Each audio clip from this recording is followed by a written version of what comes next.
Hey, it's Richard with PreSonus. Did you know that you can patch a different mix to your headphones and your dedicated monitor outputs on your StudioLive mixer? Well, you can.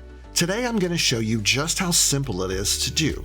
Designed to work as the centerpiece of your studio or installed front of house position, StudioLive console mixers feature a dedicated monitor bus with separate headphone and monitor mix output routing, as well as dedicated delay controls.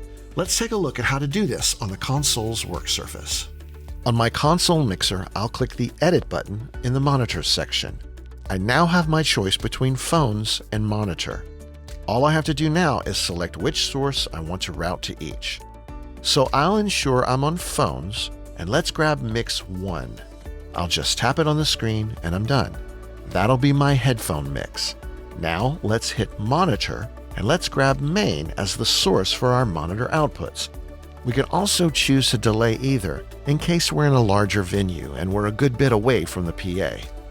I can control the volume for either headphones or monitors by using the volume knobs just above the Edit button we hit earlier. Series 3 mixers let you route any input to any channel, and just as you saw, you can route any mix to the solo bus to either monitor output. If you have an original Blue mixer, a 32S, 64S, or an SE32, you can also select the Bluetooth input for these outputs. It's just another way StudioLive Series 3 mixers give you the flexibility you want and need for your live shows and recordings. For more information, go to PreSonus.com or check us out on YouTube. Hey, thanks so much for watching. See you next time.